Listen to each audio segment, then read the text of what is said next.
Scorpio, naramdaman mo na ba ang tahimik na lakas ng universo na humihila sa iyo patungo sa isang mas mataas na layunin? Hindi ito isang koinsidensya, ito ay isang bulong ng tadhana. Ngayon, ibubunyag namin ang isang lihim, isang ritual na tahimik, ngunit napakalakas, na kayang baguhin ang daloy ng kayamanan sa iyong buhay. Walang malalaking pahayag, walang magarbong kilos, tanging isang katahimikan na nag-aanyaya ng kasaganaan. Ang mga bituin ay nag-ayos para sa iyo, at sa tahimik na sandaling ito, isang makapangyarihang pagbabago ang naghihintay.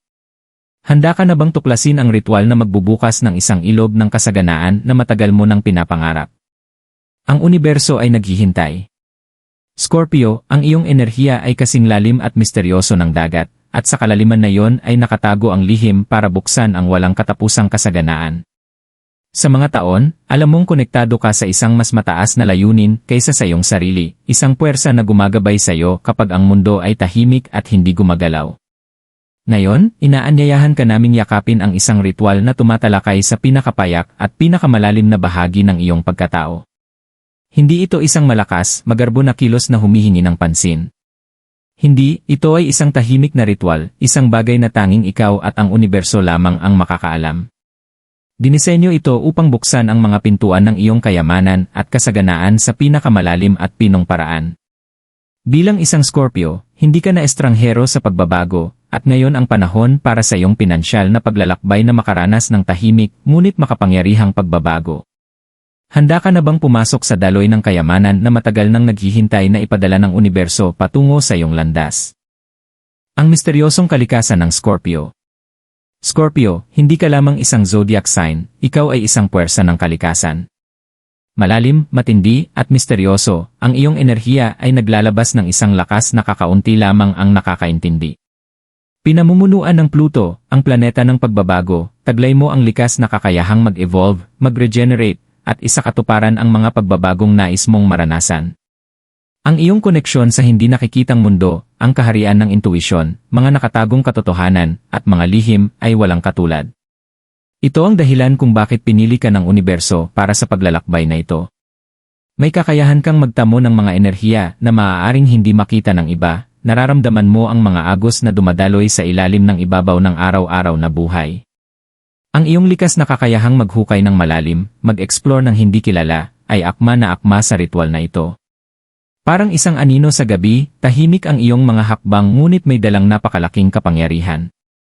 Hindi palaging makikita ng mundo ang iyong mga galaw, ngunit ang enerhiya na iyong inilalabas ay hindi maitatanggi. Kapag nagtatakda ka ng iyong mga intensyon, Scorpio, ginagawa mo ito ng may kabigatan na nagpapaalab sa universo. Ang ritual na ito ay tutulong sa iyo na gabayin ang iyong panloob na lakas, binubuksan ang daloy ng kasaganaan na matagal mo nang itinadhana upang matamo. Yakapin ang bahaging ito ng iyong sarili, ang bahagi na nakakaalam ng hindi nakikita, na nagtitiwala sa kapangyarihan ng pagbabago. Nagsisimula ang iyong paglalakbay patungo sa kayamanan sa pagtanggap ng iyong tunay na kakanyahan. At tandaan, bilang isang Scorpio, hindi ka natatakot sumisid sa kalaliman, sapagkat alam mong doon, sa katahimikan, matatagpuan ang pinakamahalagang yaman. Ang tahimik na ritual. Sa katahimikan ng gabi, Scorpio, isang ritual ang naghihintay na magsimula. Ang ritual na ito ay hindi tungkol sa magagarbong kilos o nakikitang pagpapakita ng kapangyarihan. Ito ay tungkol sa tahimik na pagtitiwala, isang uri ng tiwala na tanging ikaw lamang, sa iyong malalim na koneksyon sa universo, ang makakaintindi ng buo. Ang ritual ay magsisimula sa isang simpleng hakbang, isang hakbang na hindi humihingi ng iba kundi ang iyong presensya at paniniwala. Kailangan mo ng 3 bagay para sa makapangyarihang ritual na ito, isang itim na kandila, isang maliit na mangkok ng tubig, at isang piraso ng papel. Maaaring magmukhang ordinaryo ang mga bagay na ito, ngunit malalim ang koneksyon nila sa mga enerhiya ng pagbabago. Ang tubig ay kumakatawan sa daloy at paglilinis, ang kandila ay simbolo ng liwanag at gabay, at ang papel, isang kasangkapan para isulat ang iyong pinakamalalim na hangarin. Habang kinokolekta mo ang mga gamit na ito, mag-focus, Scorpio. Huminga ng malalim at hayaang ang enerhiya ng universo ay pumalibot sa iyo. Kapag handa na ang iyong espasyo, umupo ng tahimik, tiyaking walang distractions na makakasagabal sa iyo. Sindihan ang itim na kandila, ang apoy nito ay simbolo ng proteksyon at pagbabago.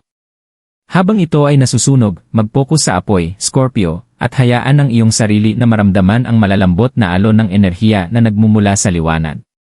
Itong liwanag ay gagabay sa iyo patungo sa pinakamalalim na bahagi ng iyong kaluluwa kung saan nakatago ang tunay na kayamanan, hindi lamang pera, kundi ang kasaganaan ng pag-ibig, kapayapaan, at panloob na kasaganaan. Susunod, kunin ang piraso ng papel at isulat ang iyong pinakamalalim na hangarin. Isulat hindi lamang ang iyong kagustuhan para sa kayamanan, kundi pati na rin ang uri ng buhay na nais mong maranasan. Ano ang ibig sabihin ng kasaganaan para sa iyo? Anong pagbabago ang nais mong makita sa iyong pinansyal na kalagayan? Isulat ito ng may intensyon na parang iyon na ito. Maging tiyak.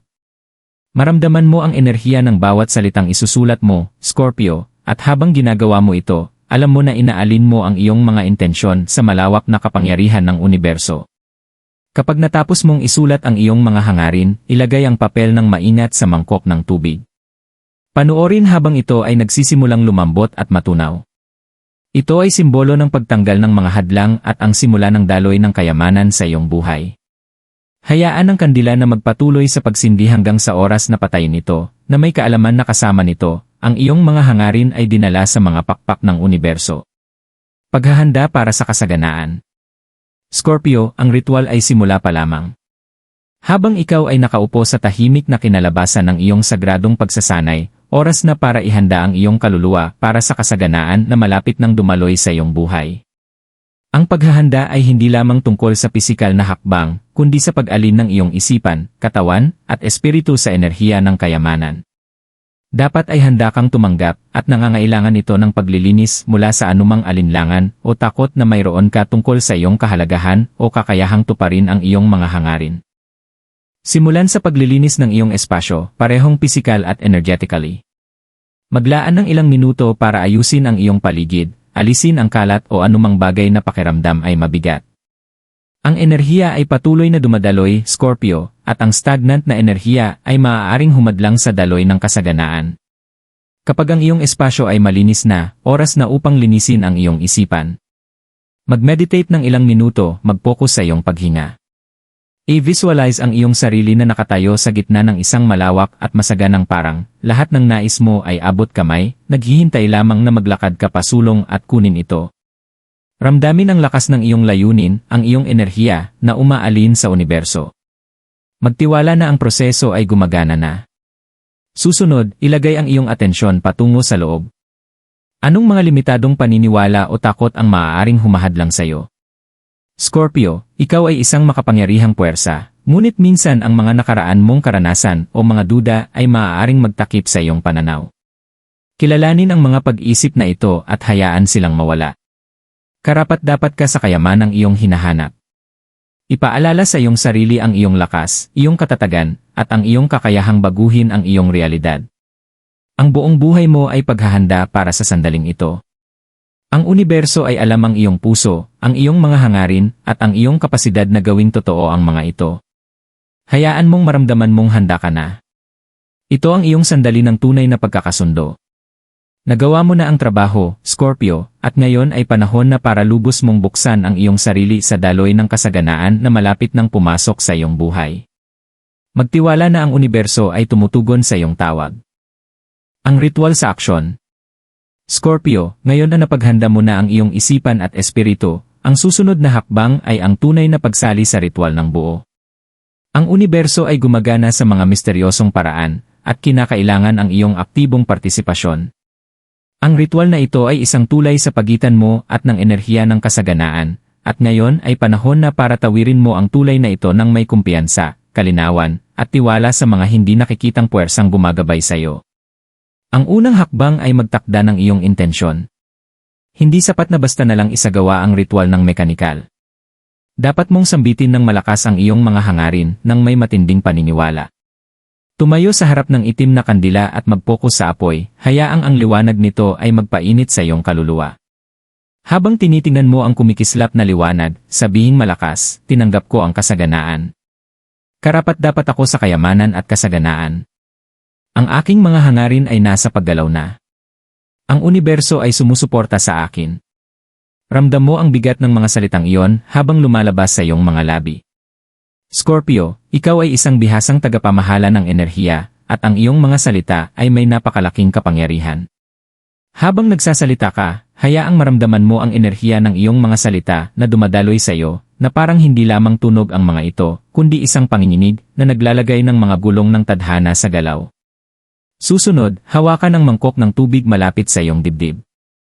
Ang tubig ay isang daluyan, Scorpio, isang sagradong elemento na kumokonekta sa iyo sa daloy ng buhay. Isipin na ang tubig ay sumasagap ng lahat ng enerhiya na iyong ipinahayag sa pamamagitan ng iyong mga salita. Nakikita mo itong umiikot na may liwanag, puno ng kapangyarihan ng iyong layunin.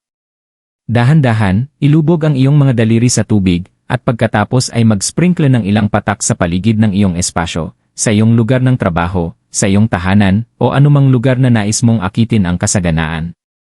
Habang ginagawa mo ito, i-visualize ang kasaganaan na pumupuno sa bawat sulok ng iyong buhay, dumadaloy na parang isang talon ng yaman. Ngayon, kunin ang piraso ng papel kung saan mo isinulat ang iyong mga hangarin, at dahan-dahan itong i-fold ng 3 beses. Sa bawat baluktot, ramdamin ang pagbuo ng enerhiya. Ang bawat baluktot ay kumakatawan sa pagtaas ng kayamanan, paglago, at manifestasyon. Ilagay ang nakabaluktot na papel sa ilalim ng iyong unan para sa susunod na 3 gabi, hayaang ang enerhiya ng iyong mga hangarin ay magpunla sa iyong mga panaginip. Habang natutulog, ang universo ay magsisimulang magsagawa ng kanyang mahika. Pagkagising mo, Scorpio, magsisimula ng lumitaw ang mga pagbabago. Magtiwala sa proseso. Magtiwala sa ritual. Alamin na ang iyong mga hangarin ay papunta na sa iyong buhay. Ang pagpapakita ng kayamanan. Scorpio, pagkatapos isagawa ang ritual, nagsisimula na ang isang pagbabago. Hindi ito laging agad-agad, ngunit tulad ng isang binhi na itinanim malalim sa lupa, ang mga pagbabago ay unti-unting lumalago, hindi nakikita ng mata. Nagsimula nang magtrabaho ang universo sa likod ng mga eksena, inaalingin ang lahat ng bagay para sa iyong kapakinabangan.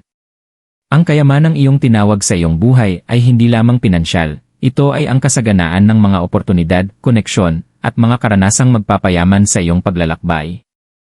Sa mga araw pagkatapos ng ritual, magmasid sa mga senyales. Ang kayamanan, Scorpio, ay nagpapakita sa maraming anyo. Maaring mapansin mo ang mga hindi inaasahang alok, isang pagkakataon na mag-invest sa isang bagong bagay, o isang hindi inaasahang pagdapo ng yaman, marahil isang regalo, isang mana, o isang bonus sa trabaho. Minsan, hindi ito tungkol sa agarang material na kayamanan, kundi sa mga pintuang nagsisimulang magbukas. Baka isang bagong proyekto ang nag-aalok sa iyo, o magtataglay ka ng lakas ng loob na magsimula patungo sa iyong mga pinansyal na pangarap. Ang mga ito ang mga senyales na ang iyong ritual ay gumagana. Magmasid din sa mga synchronicities, yung mga sandali na tila lahat ay nagiging tama sa tamang oras. Maaaring marinig mo ang parehong payo mula sa iba't ibang pinagkukunan, o makakita ng mga paulit-ulit na numero o simbolo na gagabay sa iyo patungo sa isang masaganang landas. Ito ang paraan ng universo para tiyakin na ikaw ay nasa tamang direksyon, Scorpio. Magtiwala sa mga senyales na ito at sundan ito ng may kumpiyansa.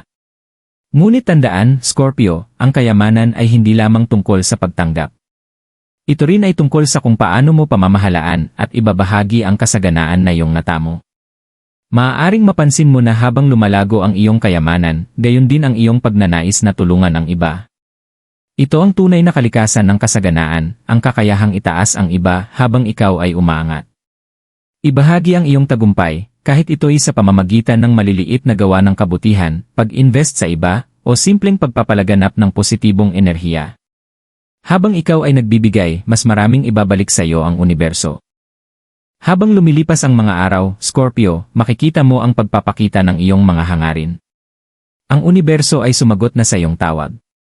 Ang tanong ngayon ay, makikilala mo ba ito?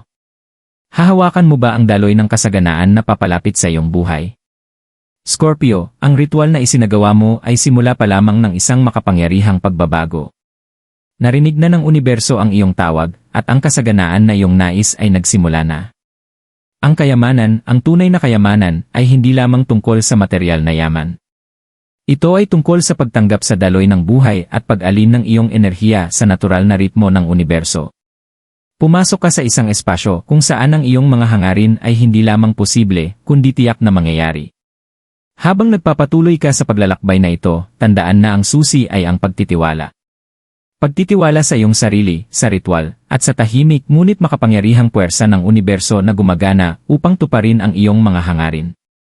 Ang iyong enerhiya ay nakaalin, ang iyong layunin ay nakaset, at ngayon, ang kailangan mo lamang gawin ay hayaang ipakita sa iyo ng universo ang daan. Ito ang iyong panahon upang ganap na yakapin ang iyong kapangyarihan. Huwag mag-atubiling tanggapin ang mga pagkakataong darating. Bawat senyales, bawat synchronicity, ay isang hakbang patungo sa kasaganaan na nararapat sa iyo. Scorpio, hindi ka na naghihintay lamang ng kayamanang darating sa iyo, ikaw ay aktibong lumilikha nito. Ang universo ay gumagabay sa iyo, at ikaw ay may kontrol sa iyong landas. Maglaan ng sandali ngayon upang magpasalamat para sa darating na kasaganaan. Pasalamatan ang universo para sa yaman na malapit nang dumating sa iyo. At habang ikaw ay nagpapatuloy, tandaan, ang ritual ay maaaring tahimik, ngunit ang epekto nito ay malawak. Ang iyong kayamanan ay hindi isang malayong pangarap, ito ay isang realidad na nililikha ngayon. Magtiwala sa proseso, yakapin ang daloy, at panoorin habang ang universo ay binibigyan buhay ang iyong mga hangarin.